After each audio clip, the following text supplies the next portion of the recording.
For this experiment, we'll be doing is a candle experiment inspired by the Gay-Lussac's law, which it talks about the pressure and temperature.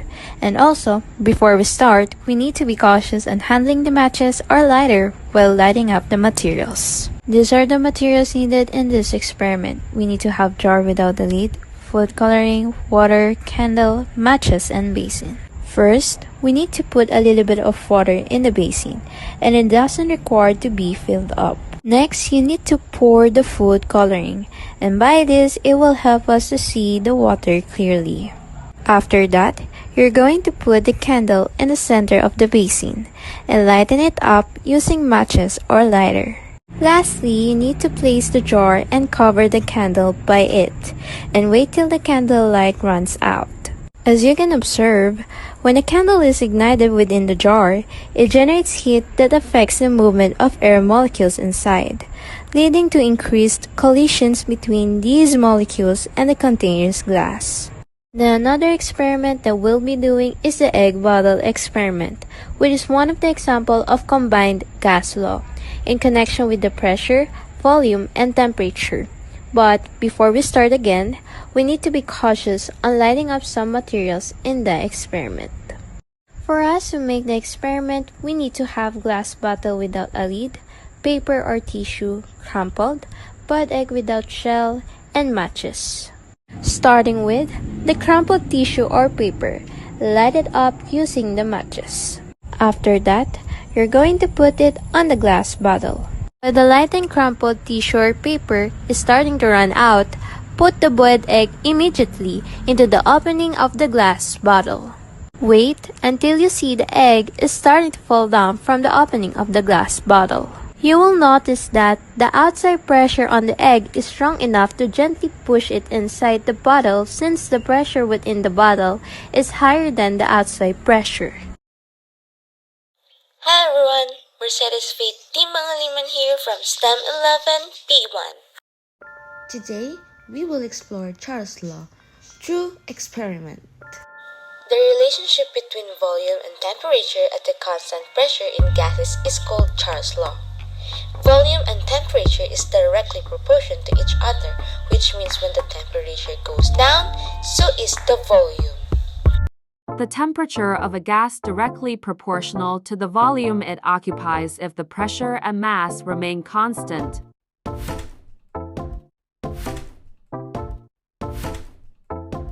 As the temperature increases, the molecules inside the balloon gains kinetic energy, causes the balloon to expand. As you can see, the balloon expanded to its size. As temperature increases, volume increases. Earlier, the size of the balloon is 13 inches only, but then the molecules got bigger, that's why it becomes 14 inches. Now let's take a submerge in the balloon into the cold water. We need a cold water inside the bowl. A measurement so we can measure the balloon from time to time.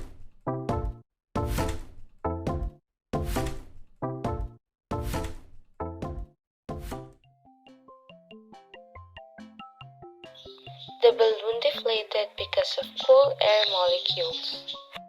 It will shrink because the volume and pressure of gas decreases with a temperature. As the temperature decreases, the molecules in the balloon loses kinetic energy that cause the balloon to go back in their original size. Good day to everyone. I will be performing two simple experiments that will demonstrate Boyle's law. Before we start, what even is Boyle's law?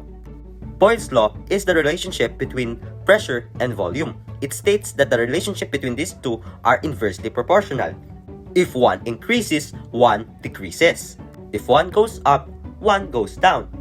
And so on and so forth.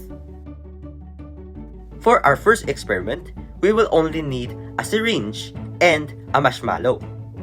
Our syringe should be large enough to fit a marshmallow within it, and a marshmallow should be small enough for it to fit inside a syringe. As you can see, while we apply pressure, the volume of the marshmallow decreases. And when we return the pressure, the volume of the marshmallow goes back to normal. Why is this? Well, just like I had said, the relationship between pressure and volume is inversely proportional. The pressure increases, the volume decreases. And when we return the pressure decreases and the volume increased. How fun! And for our second experiment, we'll be needing a large bottle and a balloon. These are only optional, but I will be using this for my experiment. A candle, a lighter, and scotch tape. I'll first make a hole in the bottom of the bottle. What I'm doing here is only optional. If you're gonna do this, be cautious. While performing this, it's better if you have guidance or parents near you, and it's better recommended if you have gloves with you. And then I will place the balloon inside the bottle.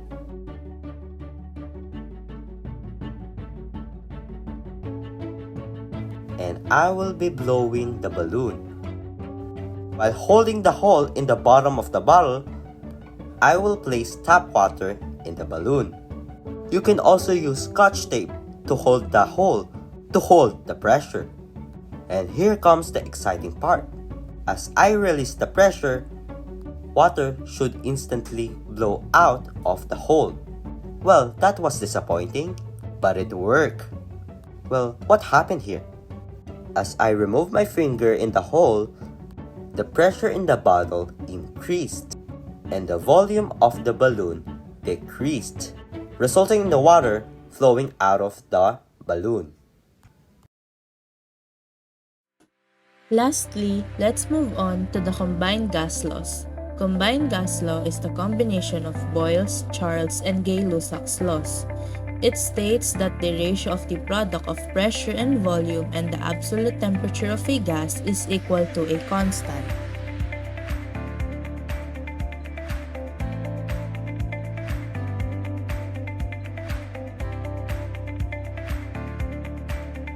First, place the candle on the plate and pour the colored liquid.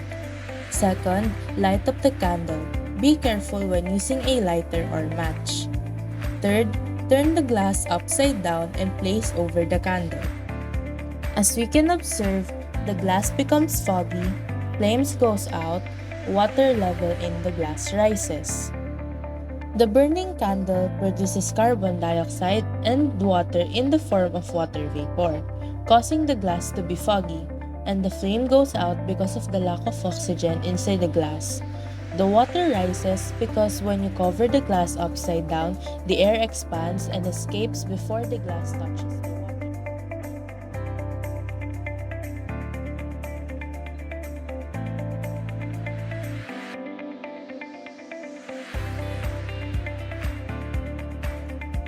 First, deform the ping pong ball and place it on the bowl. Second, after you place it, pour the warm water into the bowl and carefully observe the ball. As we've observed, the deformed ping pong ball returns to its original shape when placed in warm water. But how? The warm water warms the air inside the deformed ping pong ball. Warming the air means increasing the temperature and also increasing the volume. That's why when the warm water is poured into the bowl where the ping pong ball is laying, it immediately gets back to its original form. Question 1. What are your realizations upon taking the subject? Upon taking this subject, I realized that chemistry is a discipline that provides us with practical abilities that we can use in our daily lives. How? Chemistry is a science, and it teaches us how to reason, be objective, and solve issues. It helps me to grow more as a student in terms of thinking. Why? Because in chemistry, it is a trial and error when it comes to possible outcomes. Just like in real life, there are impossible things that can be impossible in our life. I realized in general chemistry, or at least in all of difficult subjects out there, in my perspective, it's that you're not going to be able to fully understand that subject unless you are willing to learn it.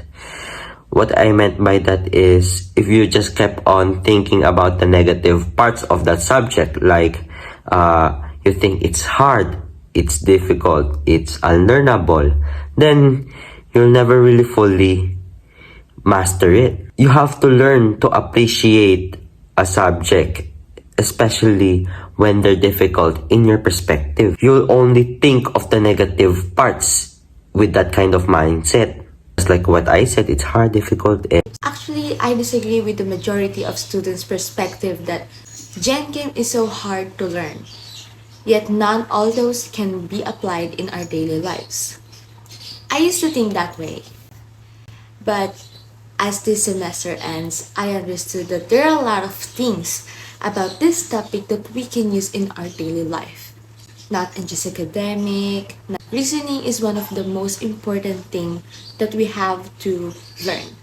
We can't just reason without standing your claim. We can't just say our opinion without a supporting information. For us to give a valid reason and to defend our claims, we must study it carefully. chemistry is definitely not everyone's favorite subject. But once you understand the subject, or at least you have an idea, and you're able to stitch them together, you're able to see the patterns, then it starts becoming fun. What have you learned in the whole semester about General Chemistry 1? Every outcome has its trial and error, which is why you need to pay close attention to the items you're going to input as you answer your problem. And sometimes there are pros and drawbacks, but one cannot exist without the other. It gave me a more deeper knowledge into atomic structure, chemical bonding, reaction, acids and bases, and other fundamental aspects that would help for my future studies in science-related fields, which is being a RN student. I learned the mole concept, the atomic structure, chemical balancing, chemical bonding, chemical reaction, laws that involves the relationship of pressure, volume, and temperature, and all of those things. But I have learned something that isn't related in our lesson. Well, actually, it's actually based on one lesson, which is balancing equations. And that is, everything is in balance. Well, that's what I have observed. Everything is balanced. Everything is in order. All has pattern.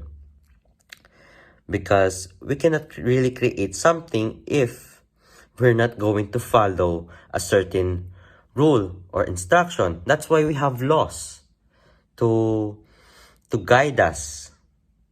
If we don't follow the chemical formula of oxygen, then we're not going to be able to produce oxygen, which is needed in order for us humans and other mammals to exist. And if there are no humans, then there would be no plants, because we produce carbon dioxide, which is what they need. And if there are no plants, then there would be also no humans and mammals. Everything is connected, and everything has pattern. Everything is balanced. We don't need and tapos na yun. Despite its difficulty, general chemistry is fun subject to study because of Sir JM also, and with the help of my classmate who participates actively during our discussion. I also learned about organic and biological chemistry and its nuclear.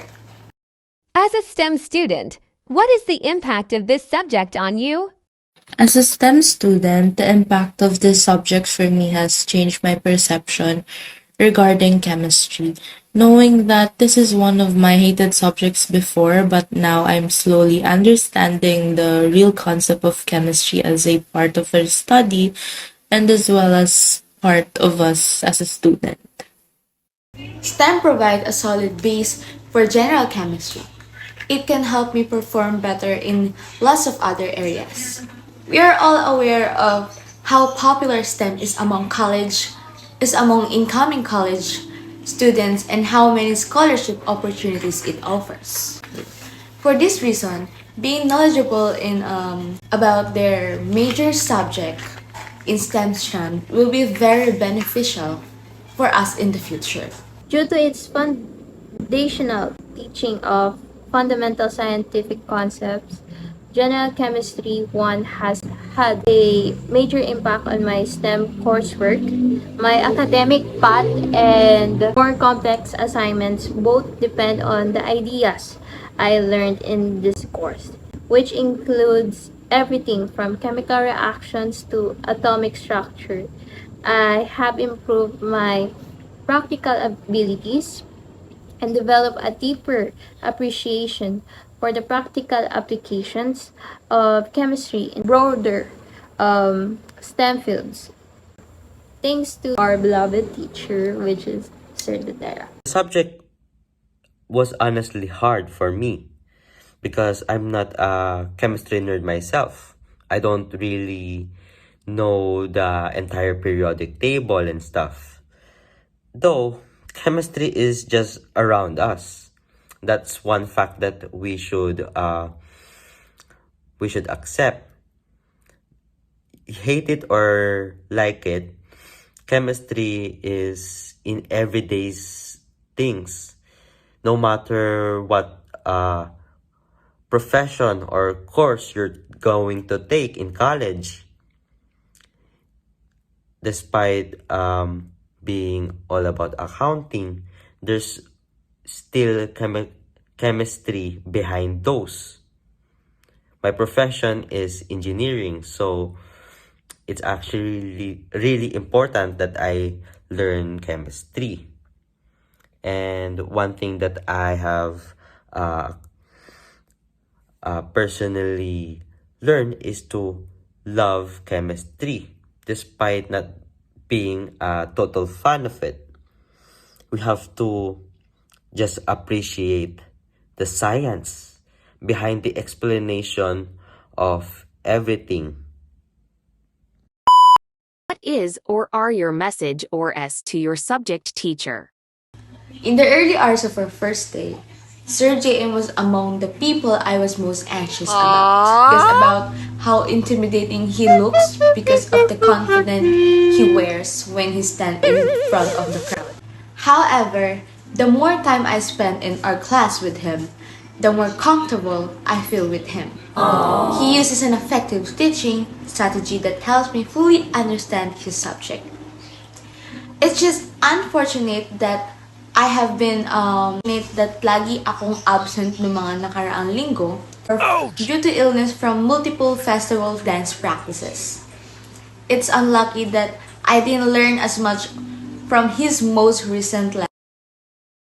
My message for Sir Tetera is that I'm very glad for him being our Genchem prof. The first semester with him and this subject became more fun, exciting, and really motivating to learn.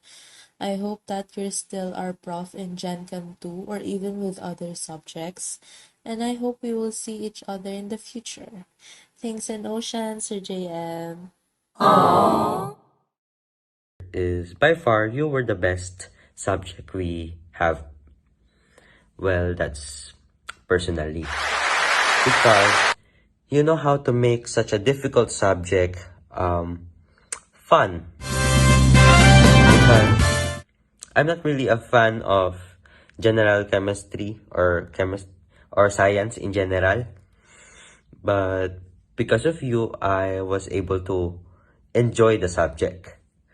And I like the fact that despite the possibilities that you were no longer gonna be our tech teacher this next semester, you made yourself open for questions relating to general chemistry, even if we're not even sure if you're going to be still our subject teacher next semester or next year.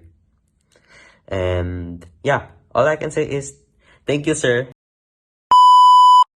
So, for the last question of the reflection, what will be our message to our subject teacher? My message to you, Sir Dateria, is that you are one of the best teachers that I've met throughout the years of my learning.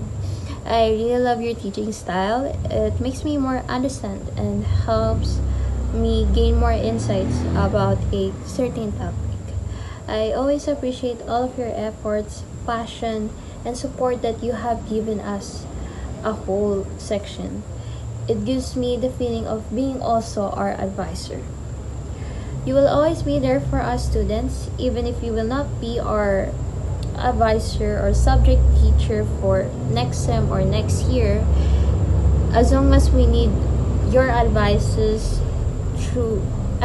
and guidance through the difficulties in studying or challenges that we've been through, which would really help to mold us to be a good student for the betterment of our future. Every time that you will tell us they will learn something from you, I always said yes, because because learning from you is not just simply understanding the lesson and passing the quizzes or activities. It is also how important studying is for us to be successful and also realizing our failures, which is also part of the process of learning that will be our stepping stone to reaching our goals. So I'm telling you, as your student, just continue on what you're doing. Just continue what you're doing, and I'm sure that there will be new people or close to your heart will always be proud of you by being truly who you are. And that's all. We will miss you.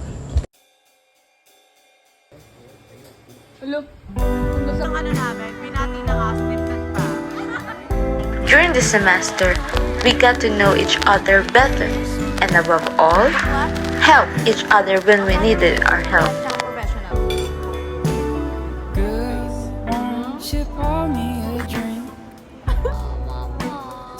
I am happy and grateful that they have been with me since the beginning.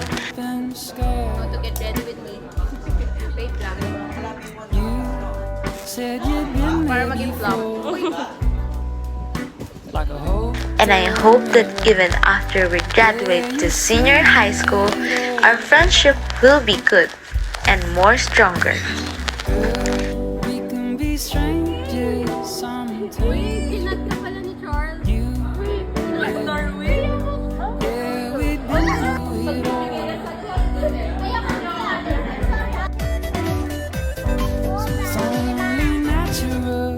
This subject is one of the few PETA that we have also became a group.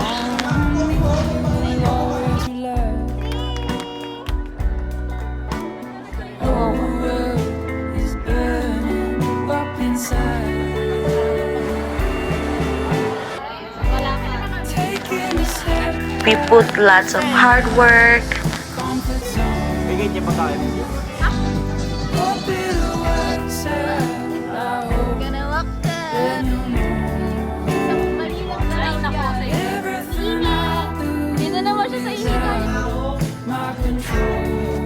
and stuff.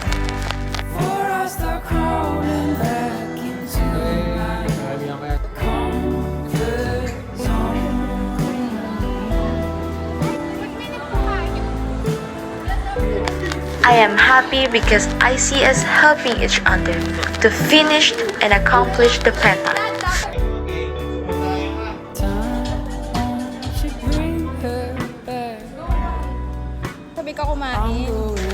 And I'm happy to work with them. Also, we're just not working to finish this meta. We also care for each other. My friends and I are also very grateful to you, Sir JM, because you taught us the knowledge in studying and even emotional support and preaching that you fed us.